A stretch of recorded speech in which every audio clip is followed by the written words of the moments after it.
ng panahon o nung panahon natin. Sa ating kasalukuyang batas po, ang mga 15 anyos pababa ay exempted sa kriminal na pananagutan at sasailalim sa mga intervention program ng pamahalaan. Samantalang may edad na higit sa 15 taon gulang, ngunit hindi lalampas ng 18 taong gulang, ay hindi rin pananagutin. Maliban na lamang kung siya ay kumilos ng may sapat na pag-unawa o discernment. Batid ko din po na naglapas na ang ating kataas-taasang hukuman ng mga panuntunan sa pagdetermina kung ang child in conflict with the law ay umakto ng may discernment. Ayon po sa Supreme Court, ang discernment ay tumutukoy sa kakayahan ng isang bata sa oras ng pagkakasala na maunawaan ang pagkakaiba ng tama at mali. Kasama rin dito ang kakayahan ng minor de edad na malaman ang kahinatnan ng pagkakasala. Nakasaad din po sa Juvenile Justice and Welfare Act ang mga batang may edad higit sa 12 hanggang 15 taong gulang na makatunayang nagsagawa ng mga seryosong paglabag sa batas ay ituturing lamang ng neglected child at ipapasok sa pasilidad ng Intensive Juvenile Intervention and Support Center o tinatawag na Bahay Pag-asa.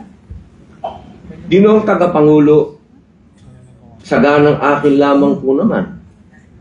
Baka po napapanahon na upang muli nating bisitahin ang mga umiiral na batas tungkol po sa kriminal na pananagutan ng mga kabataan. Baka po ito ang panahon na upang magkaroon ng mas naaangkop na kahinatnan o consequences ang kanilang mga aksyon sa pamamagitan ng sistema ng hustisya sa ating lipunan. Batid ko po na iba't iba ang magiging reaksyon dito, subalit sa tingin ko ay kailangan na nating suriin ang pagbaba ng edad ng kriminal sa pananagutan hanggang 10 taong gulang po. Pagdating sa karumal-dumal na krimen. Inuulit ko po, kasi marami po akong nabasa, marami pong nagsalita, marami pong nagkwento, na lahat daw po ay in general, gusto ko daw po makulong ng mga bata. Hindi po. Alam niyo po mga kababayan, kung meron pong isang nakakaintindi patungkol sa criminal mind, wala na po sigurong gagaling pa sa akin dito. Dahil ex-convict ako Hindi ko po yung pinagyayabang. Pero ito pong sinasabi ko ay karanasan ko.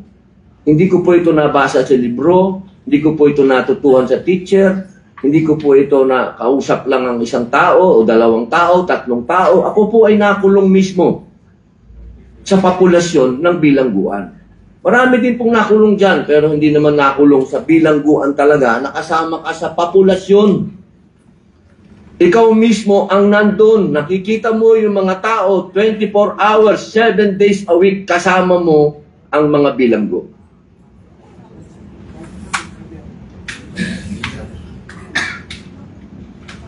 Yan naman po ay kasabihan na dito sa atin. Experience is the best teacher. At dapat din po natin pakinggan yung sinasabi din po ng mga ibang eksperto at maaari pong maging sandigan din ng ating mga pag-aaral ang nagsasabing ang pagtabigong tugunan ang kriminal na pag-uugali sa mga bata ay maaaring magresulta sa mga paulit-ulit na pagkakasala at ang delikado pa ay ang pagnanais na gumawa ng mas matinding mga paglabag sa batas.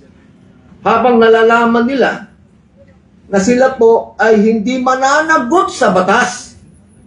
Maaari po nilang isipin na ang kanilang mga aksyon ay walang tunay na kahinatnan. Katulad po ng napanood po natin kanina sa video, ang linaw po nung sinabi ng mga bata na sila naman daw ay hindi mapaparusahan.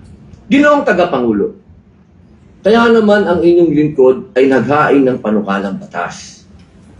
Hindi po para sagasaan ang mga ibang batas o sagasaan ang mga paniniwala ng ibang tao, kundi ito po ang katotohanan, ito po ang realidad na naglalayong ibaba sa 10 taong gulang ang edad ng kriminal na pananagutan para sa mga kabataang gumawa ng karumal-dumal na krimen. Inuulit ko po, ang Senate Bill number 372 na naglalayong ibaba 10 taong gulang ang edad ng kriminal na pananagutan para sa mga kabataang gumawa ng karumal-dumal na krimen o heinous crimes tulad ng parricide, murder, rape, kidnapping na may pagpatay o panggagahasa, robbery with homicide o rape, destructive arson, at mga mabibigat na kaso sa ilalim ng batas laban sa droga.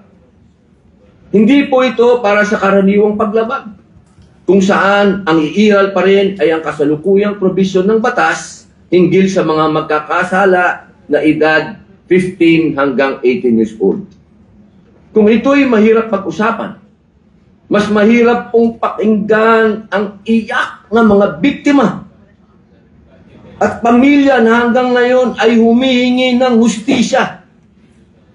Hindi po natin isinusulong ang paglabag sa karapatan ng kabataan. Hindi po natin gagawin yan.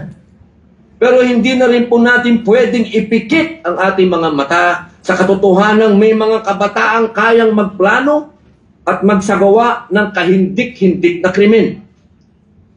Ganito, Ginoong Tagapangulo, uulitin ko po, ang aking panukalang pagbaba ng edad ng kriminal na pananagutan ay para lamang po sa mga karumal-dumal na krimen. Alam ko pong marami ang may gustong magtanong, magpahayag ng saloobin, at sa takdang panahon, pagbukas ng mga pagdinig, bukas po ako sa lahat ng tanong at mungkahi.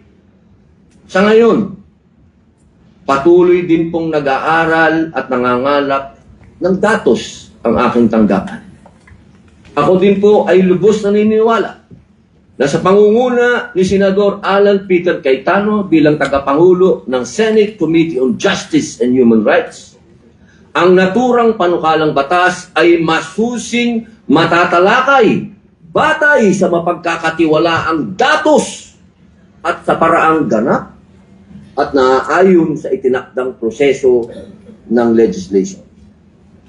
Kaya ninyong ibalita ko po na marami na pong punong barangay, mga barangay captain, ang lumapit po sa atin, dito sa ating opisina, sa Senado, upang ipahayag ang kanilang suporta. Ayon po sa kanila, nakikita nila ang importansya ng ating panukalang batas. Dahil sila ang nakakakita sa realidad, sa komunidad, bilang mga unang takbuhan ng ating mga kababayan. Katunayan nga po, meron pong ihain na resolusyon kasangguniang panglunsod ng Quezon City na sumusuporta sa aking panukala. Bilang pagkilala sa pangangailangan na magtaguyod ng balanse sa pagtitiyak na mapanagot ang mga batang nakagawa ng karumal-dumal na krimen nang hindi isinasantabi ang prinsipyo ng rehabilitation, pananagutan ng magulang, at proteksyon sa bata. Napakarami na pong nasabing opinyon at posisyon ukol sa usaping ito. At sa aking panukala, bago pa man masimulan ang proseso ng legislation, ang akin pong pagsamo ay dalhin natin ng isyong ito sa bulwagan ng Senado. Hindi upang tayo po ay mag-away-away, magkagulo, ngunit upang ito po ay marinig. Marinig nawa ng ating mga kinatawan dito ang hinagpis ng mga biktima, ng kanilang mga pamilya at mahal sa buhay. Naway mabuksan ang ating kamalayan sa usaping juvenile justice. Dahil ang batas na naglalayong protektahan ang karapatan ng mga batang nagkasala at kilalanin ng kakayahan nilang magbago, ay dapat rin gumalang sa karapatan ng mga biktima na makakamit ang hustisya. Sa huli po, tayo po ay kinatawan ng lahat ng mamamayang Pilipino.